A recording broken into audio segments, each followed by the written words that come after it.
She hadn't asked anyone for help in 14 months. Not once. There had been the county assessor who'd driven out in April to remind her that the property taxes were overdue, and she'd paid him with the money from selling 2 of the brood mares and thanked him without looking at him too long.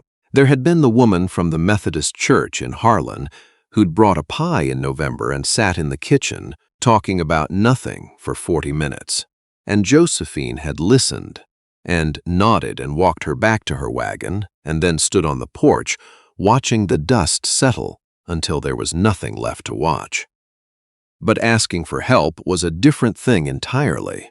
That was something Josephine Aldridge had stopped doing at the age of 26, which was the age she'd been when her father died and left her the ranch and the debt and the particular silence of a house that had once held 2 people and now held 1. She was 28 now. The silence had become familiar. She had made her arrangements with it. The Aldridge place sat on 400 acres of shortgrass prairie in the northwest corner of Kansas in the year 1889, and it was the kind of land that rewarded people who paid attention to it and destroyed people who didn't. Josephine paid attention. She had learned the land from her father the way some girls learn embroidery, sitting beside him, watching his hands, asking questions, trying again when she got it wrong. By the time she was 16, she could read a sky better than most men twice her age. By 20, she had opinions about cattle breeding that her father had eventually stopped arguing with because she'd been right too many times. By 28, she was managing 400 acres alone with 1 hired man who was 63 and good for light work and not much else, and she was doing it. Barely, but doing it. The problem was the water. The southeast corner of the property had always been dry. Her father had called it the dead quarter and hadn't much bothered with it. But a dry spring 2 years running had pushed the herd further and further from the reliable water sources, and Josephine had been watching the situation with the grim attention of someone watching a debt accumulate. There was a creek that ran through the neighboring property, Old Fenwick's place. Fenwick had died in February, and his estate had passed to a nephew in St. Louis who didn't know the land and didn't intend to learn it, and had already sent 2 letters suggesting he might sell. The water situation would solve itself if the right person bought that land, or it would get considerably worse if the wrong person did. That was the thought Josephine was thinking. Standing at the kitchen window in the early gray light of a Tuesday's September, her coffee going cold in her hand, when she saw the wagon coming down the road. It wasn't moving the way a wagon moves when someone knows where they're going. It was moving the way a wagon moves when the driver is making a decision about every 50 yards. Stopping, starting, pulling slightly left, then correcting. When it finally turned in at the Aldridge gate, Josephine set down her coffee and picked up her father's rifle from beside the door. She didn't carry it to the porch at her shoulder. She carried it loose in her right hand, pointed at the ground. She was not a foolish woman. The wagon pulled up in the yard, and the man on the seat sat for a moment without moving, which was when Josephine saw the problem. His left arm was braced against the seat rail and not doing much else. His right hand held the reins. His face was the face of a man who has been keeping himself upright through the application of pure determination and is beginning to wonder how much he has left. He was older than she'd first thought. Not old, but somewhere past 40, she judged. 45, perhaps. A big man, wide through the chest and shoulders, the kind of frame that suggested decades of physical work rather than the softness of town. His coat was good quality but worn. His hat was the same. He looked at her from the wagon seat with dark eyes that were clear despite everything else. Not the eyes of a man too far gone. Still present, still deciding things. He took off his hat. Even then, with whatever was wrong with his arm and however many miles of bad road behind him, he took off his hat. "I apologize for arriving unannounced, ma'am," he said. His voice was low and controlled, the kind of voice that didn't raise itself. I'm looking for a doctor or someone who can tell me where to find one. My horse threw a shoe, and then I took a wrong turn somewhere past the creek junction, and I've been going in circles for about an hour. A pause. I'm also going to need to get down from this wagon in a moment, and I'd prefer to do it before I fall. Josephine looked at him, looked at the arm, looked at the wagon, which was loaded in the back with equipment she recognized: surveying tools, a transit level, a rod case, rolled charts in a leather tube. "What happened to your arm?" she asked. "I was surveying the Fenwick property yesterday evening, and the northeast corner has a drop-off that isn't on any of the maps." "The maps are wrong." A slight shift of expression. Not a smile exactly, but close. "The drop-off, unfortunately, is correct." She studied him for another moment. Then she leaned the rifle against the porch rail, not putting it away, just setting it aside, and walked down the steps. "Can you get yourself down if I bring the step stool?" she asked. "I believe so." "Then I'll get the step stool." His name, she learned 20 minutes later while examining a shoulder that was dislocated and not broken, which was the better of the two possibilities, was Franklin Gault. He told her this sitting at her kitchen table, in the chair she'd pulled away from the wall, very still in the particular way of a man who has learned that stillness is the only useful thing he can offer when someone is working on him. She was 47 years old, he told her when she asked. He told her this without any particular self-consciousness, the same way he might have reported a survey measurement. "I'm not a doctor," she said, for the second time. "No," he said, "but you've done this before." It wasn't a question. She had done it before. Her father had dislocated the same shoulder twice, once coming off a horse and once from the leverage of a stuck fence post, and she had put it back both times with the help of a medical handbook and the kind of practical stubbornness that gets things done on a ranch when there's no one else around. "This is going to hurt," she said. "I expect so. Hold on to the chair." She reset the shoulder in one deliberate motion. Franklin Gault gripped the chair and made a sound that wasn't quite a word, and then sat very still for about 30 seconds, while the world reorganized itself around the new information. "Better?" Josephine asked. "Considerably," he said, after a moment. She made a sling from a length of muslin and tied it with the brisk efficiency of someone who doesn't waste knots. He watched her hands while she worked, not in any way that made her uncomfortable, just with the attention of someone who is noticing competence and finding it worth noticing. "The nearest doctor is in Harlan," she said. 12 miles. You're in no condition to drive that wagon today." No, he agreed. "My hired man, Virgil, can put your horse and wagon in the barn. There's a room off the back of the house that's used for guests." She said it the way she said most things. Flat, practical, the decision already made. "You'll need that arm in a sling for at least 2 days. He looked at her with an expression she couldn't quite categorize. Gratitude was part of it, but there was something more careful underneath, the look of a man who is aware he is receiving something and is thinking about what it costs the person giving it. "I don't want to put you out, Miss Aldridge." "You're not putting me out," she said. "I'm putting you in the back room. There's a difference." The corner of his mouth moved. "Yes, ma'am," he said. "I can see that." She went to find Virgil and stood in the barn doorway for a moment with her back to the house. Her hands were not shaking. She noticed their steadiness the way you notice something you'd been braced for that didn't happen, and understood, at some remove, that this was significant. She hadn't been braced for fear. She'd been braced for the effort of being near someone again. Franklin Gault was up before she was the next morning. She came out to the porch in the early light with 2 cups of coffee and found him standing at the edge of the yard, looking south toward the dead quarter with the focused stillness of a man reading something other people can't see. He was still in the sling. He hadn't tried to take it off, which told her something. He did what he was told, at least when he thought it was sensible. She set 1 cup on the porch rail. She drank the other. He came back 20 minutes later. She handed him the second cup without comment. He took it, looked at it, and then looked at her. "There's water in that southeast quarter," he said. She waited. "Not surface water, but the topography in the corner where your land meets the old Fenwick line, that's a natural collection basin. If the Fenwick Creek is running dry before it reaches you, it's because something's blocking it upstream. A beaver dam or silt accumulation, most likely.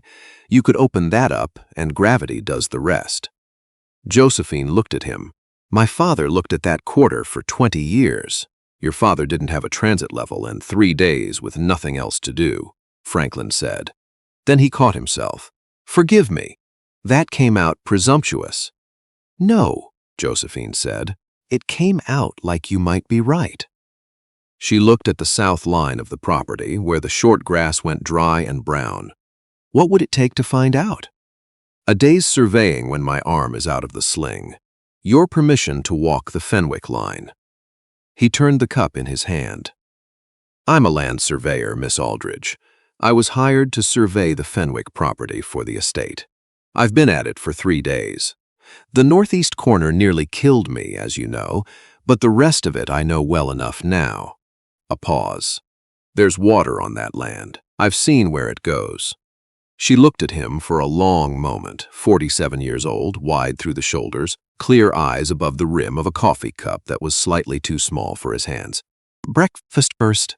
"A man who noticed things," she said. "Then tell me what you saw." He told her.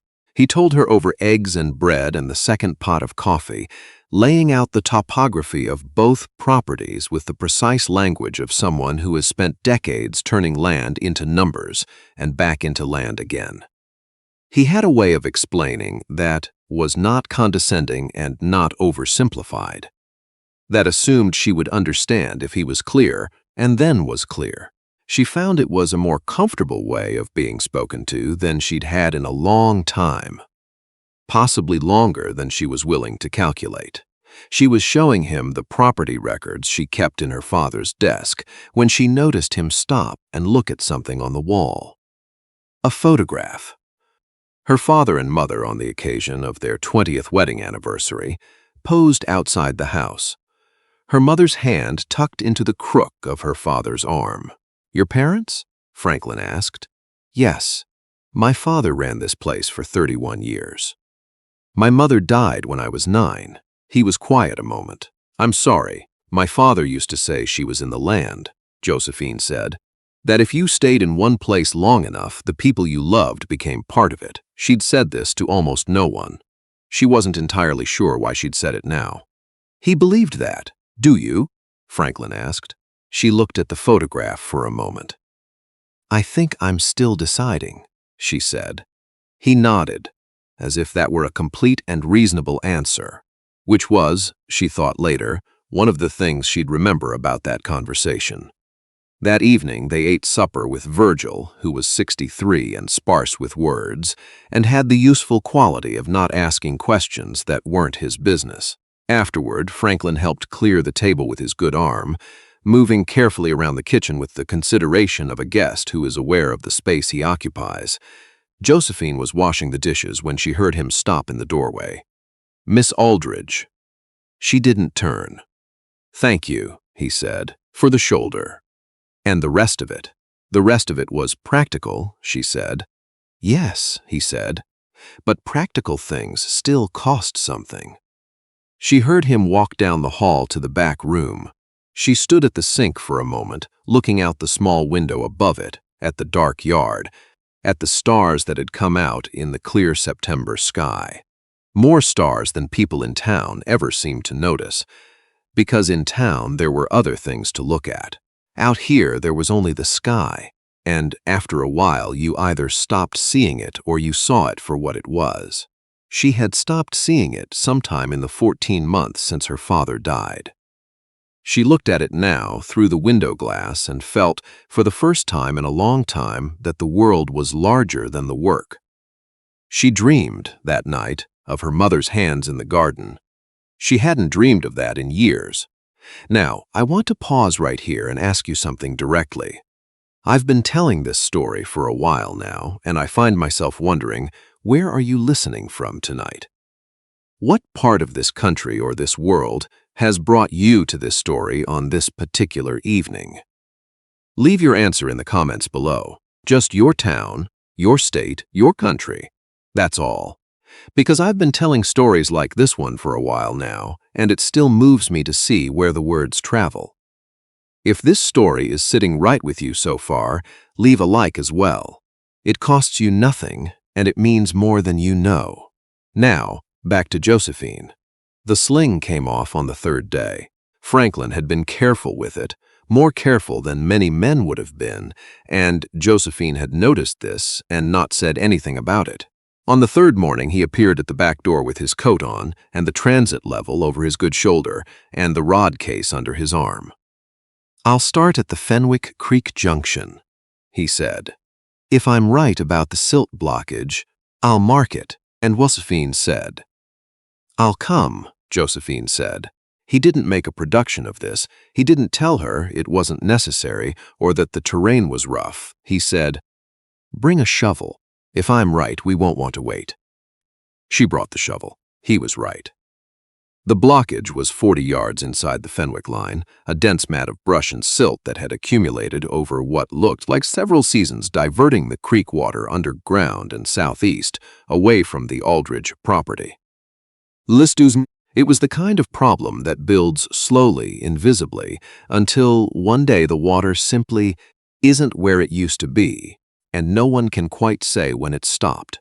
"Your father wasn't wrong to give up on the dead quarter," Franklin said, looking at the blockage with the calm appraisal of someone who has found the source of a problem and is already thinking past it.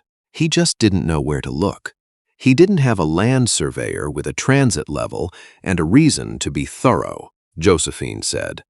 The corner of his mouth moved in the way she'd come to recognize. "No," he said, he didn't. It took them 2 hours with a shovel and a length of branch to clear the worst of it. Josephine did most of the digging. Franklin directed and moved what he could with his recovering arm, and at one point, when the final dense section wouldn't give, he put the branch over his good shoulder and pulled with everything he had. And the mat of brush came loose, and the water moved, slow at first, and then with the gathering confidence of something that has been waiting a long time to go where it wanted to go. They stood on the bank, watching it run. "Water always finds its way," Franklin said after a while. "That's not a problem. That's a fact. You either understand it or you spend 20 years arguing with it." Josephine looked at the water. She thought about her father. 20 years, more or less, was about right. "How long have you been a surveyor?" she asked. 22 years. He was quiet a moment. "I started in Tennessee after the war. There was a great deal of land that needed resurveying when the war was over, a great deal of land that had changed hands, or been disputed, or simply been neglected until no one was entirely sure where it started and ended." He turned a flat stone in his good hand. "I found it suited me. The land is always honest. It doesn't tell you what you want to hear. It tells you what's there. Do you have family? In Tennessee?" "A sister in Knoxville. She has 3 children I see when I'm passing through." He set the stone down. "No wife. There was someone, a long time ago. The work took me away too often, and I was—" He paused. "I told myself the part of my life that kept me moving was separate from the part that might want to stay. That's how it works sometimes. You make that division, and it holds for a long time, and then one day you look up and you've been making it for 20 years. Josephine understood this. She had her own version of it, different in its particulars. She had never moved, had always been here, anchored to this land, but the same mechanism, looking at the thing in front of you and not too hard at what it might be costing you. "My father used to say the prairie doesn't care about your feelings," she said. "It only cares about what you do, every day, what you actually do." Franklin looked at her. "I'm beginning to think most true things work that way," he said. "Not what you intend, not what you believe about yourself, what you do. The water ran in its new channel, clear and unhurried, into the basin of the dead quarter. Simple, obvious in the way that good solutions always are once you can see them. They walked back to the house in the long afternoon light, and Josephine noticed, without making anything of it, that she was walking at the same pace as someone else for the first time in 14 months, not adjusting herself to be alone, not leaving room around herself like a habit, just walking. That evening, after supper, Franklin spread his survey charts on the kitchen table and showed her what he'd mapped of the Fenwick property.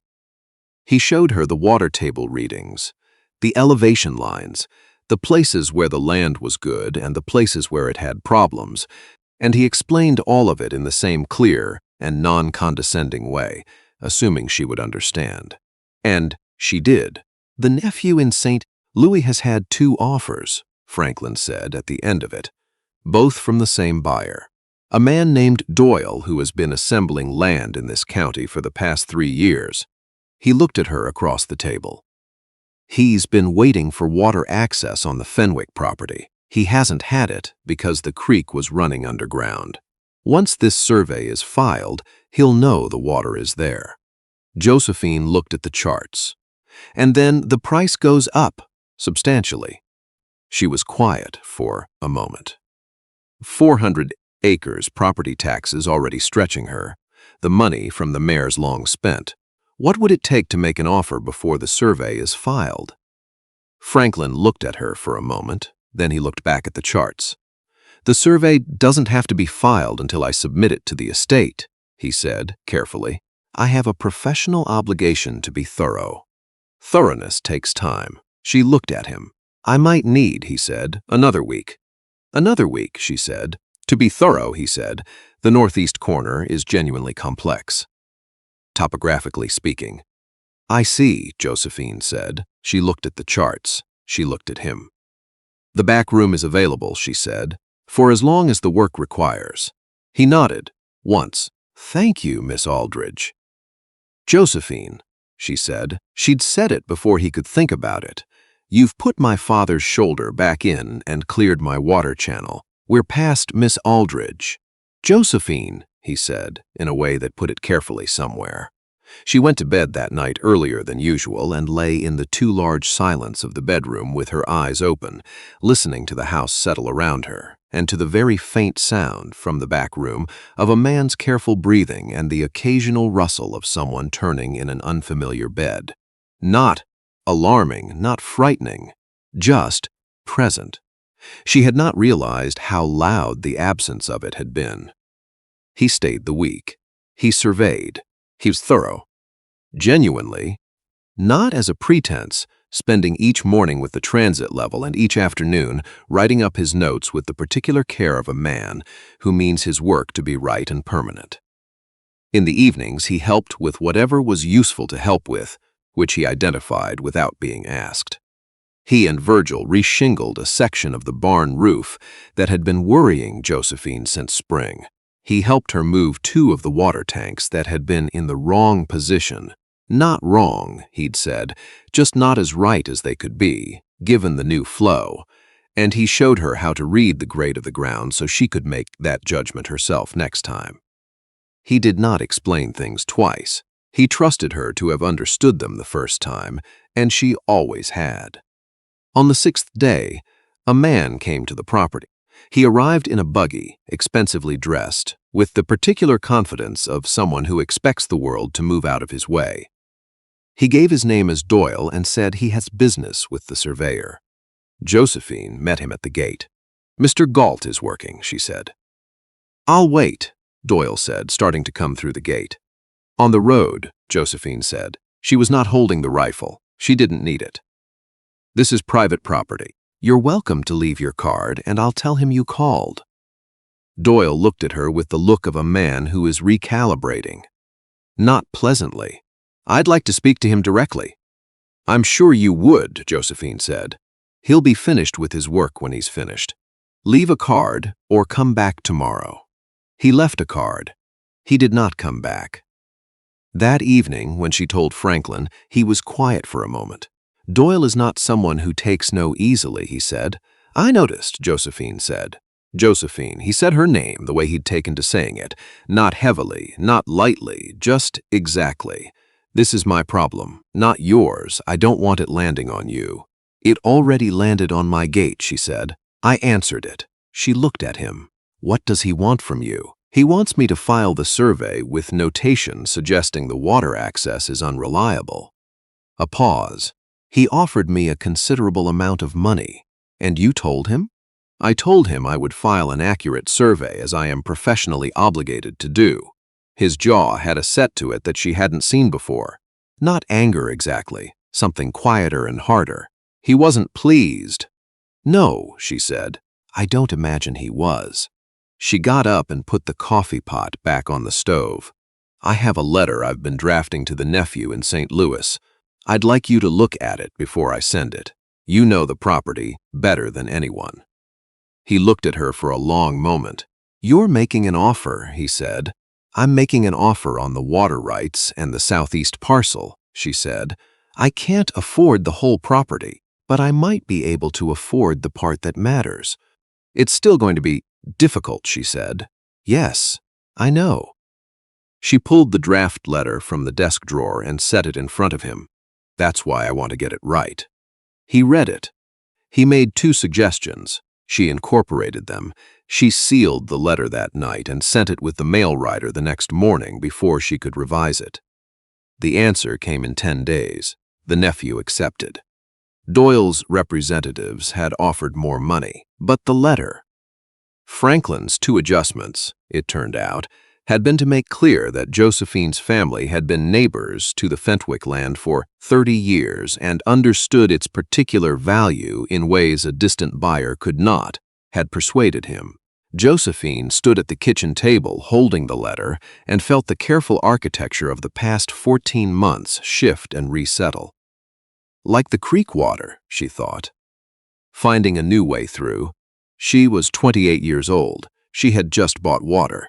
Franklin filed his survey on a Friday, accurate in every particular. He loaded his wagon Saturday morning. Josephine came out to the porch with 2 cups of coffee and handed him one without discussion, and they stood in the early light drinking it while the valley opened up in front of them, the grass going gold in the September sun, the distant line of the creek now running where it was supposed to run. The northeast corner is in your report, she said. The northeast corner is in my report, he confirmed, with appropriate annotation about the drop-off. Good, she said. Someone should know about it. He held the cup in both hands. The shoulder had healed well. You'd only know if you watched him carefully, and she had been watching him carefully. I'm contracted to survey 2 sections in Colorado, he said.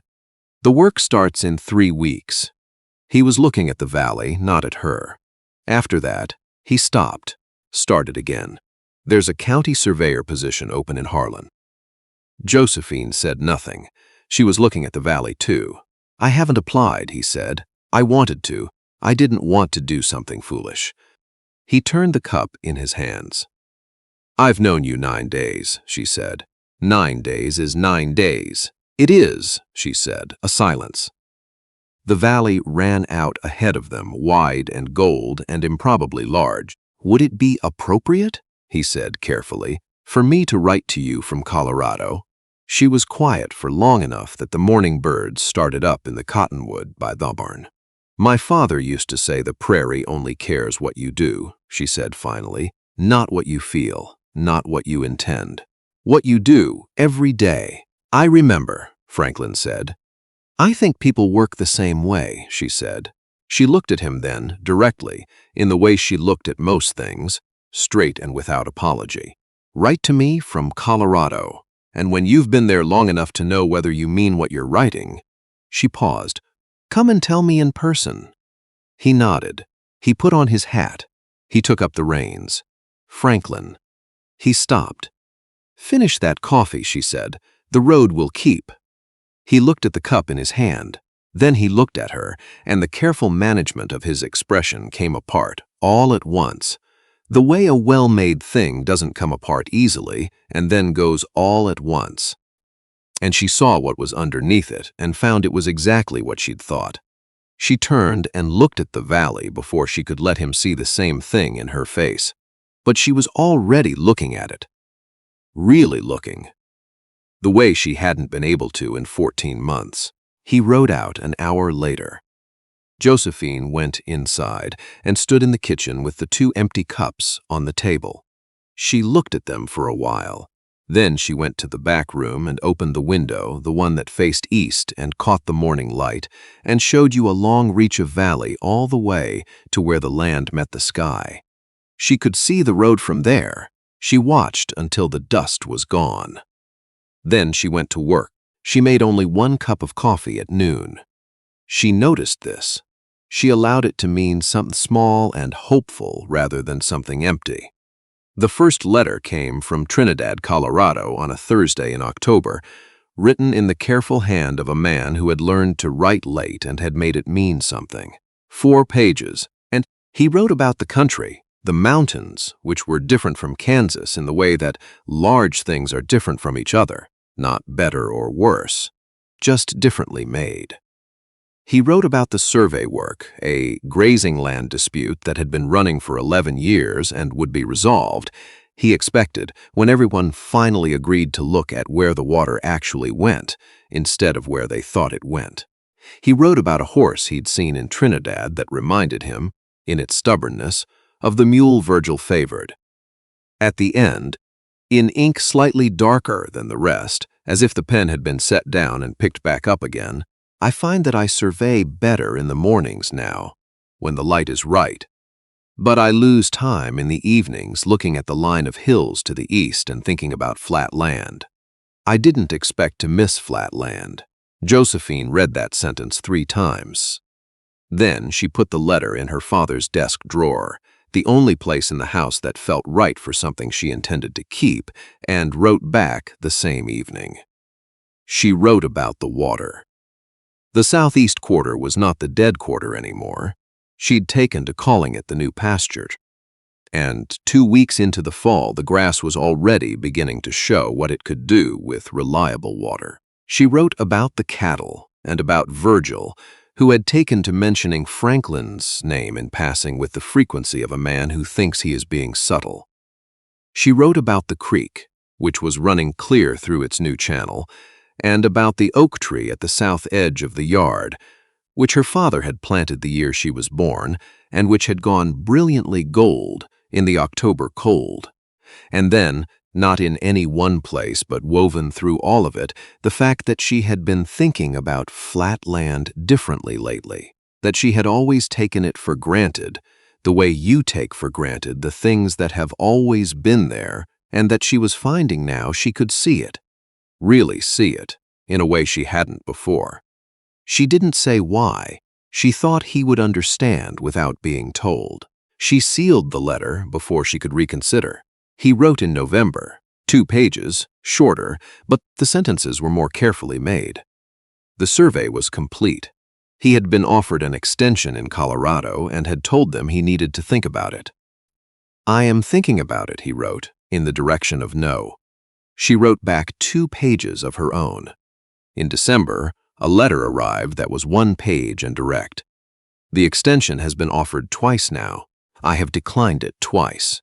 I have also submitted my application for the county surveyor position in Harlan. I thought you should know that before I arrive, so you have time to decide how you feel about it. Expect me on or around the 20th. There is also something I should have told you sooner, though I wasn't sure how. Doyle made a formal complaint to the surveying board about my report. The board reviewed my work and dismissed the complaint. Doyle has since withdrawn his interest in the Fenwick property entirely and relocated his land operations to the Oklahoma Territory. I am told this is permanent. I have been sitting with this for a week. Mostly I feel that the land, as usual, came out right in the end." Josephine read the letter standing in the kitchen with her coat still on. Then she sat down. Then she read it again.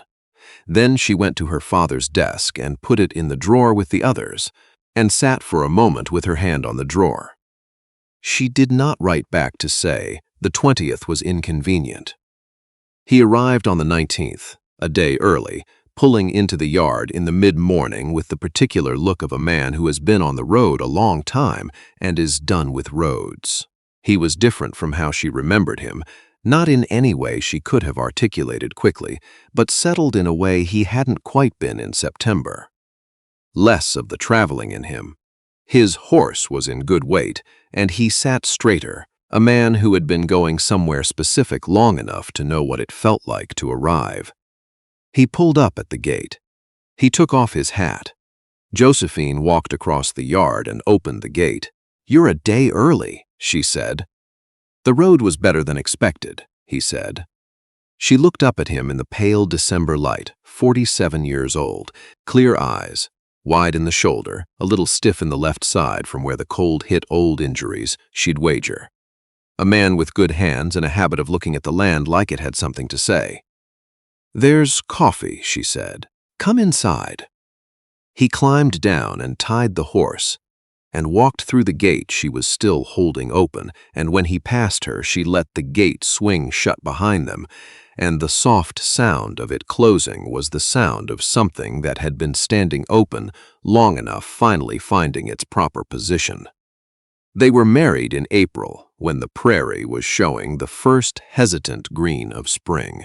The circuit preacher made a point of preparing a different sermon for the occasion, witnessed by the nearest 4 families and Virgil, who wore his good coat and stood very straight and said nothing at all, which for Virgil was equivalent to a speech. Josephine kept the name Aldridge on the property because it was the name the land had always known, and her father's work was in every acre of it, and that didn't change and wasn't meant to. Franklin understood this without being told. He turned out to be exactly what 9 days had suggested, and more. He was careful and steady, honest about what he knew and honest about what he didn't, and he learned the land with the methodical thoroughness of a man who respects things too much to pretend to know them before he does. The new pasture became the best watered section on the property, and in the second year, when 2 neighboring ranchers came to ask about the water system, Franklin sat with them at the kitchen table and explained it with the same clear and non-condescending patience he'd once used with Josephine. He applied his surveying tools to the Aldridge land itself in the 3rd year, producing the first accurate survey the property had ever had, and some of what he found surprised both of them. There was more good land than her father had known.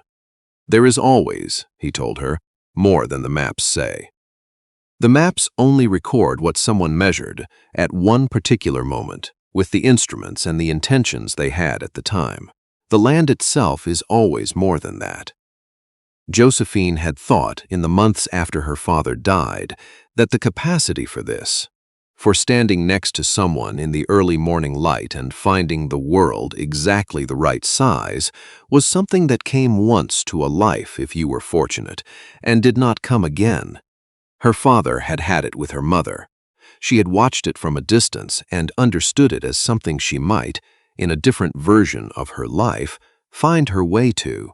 She had not understood that it might arrive with a transit level and a dislocated shoulder, and an honest survey on an ordinary Tuesday in September, moving slow and uncertain down the road like a wagon whose driver is making a decision about every 50 yards. The prairie has its own way of teaching. It does not announce its lessons. It does not send notice ahead. It lets the water go where it goes, and one morning you wake up and the dry quarter is running green, and you understand that something changed months ago, quietly, in the direction of the lowest point, while you were paying attention to other things. That is how some of the best things happen. Not all at once. Not announced. Just finding their way, the way water does. Inevitable once you see it. Impossible to see until it's already happening. And that's where I'll leave Franklin and Josephine for now, standing in a Kansas morning with the prairie going green around them and more good land than they'd known to look for. I hope this story found you at the right moment. If it moved you, If it gave you something to carry into your evening, share it with someone who needs a good story tonight. And may God bless you wherever this finds you. Keep going. Keep doing the daily work of the things that matter. That's all any of us can do, and it turns out, it's enough. See you next time. Keep writing.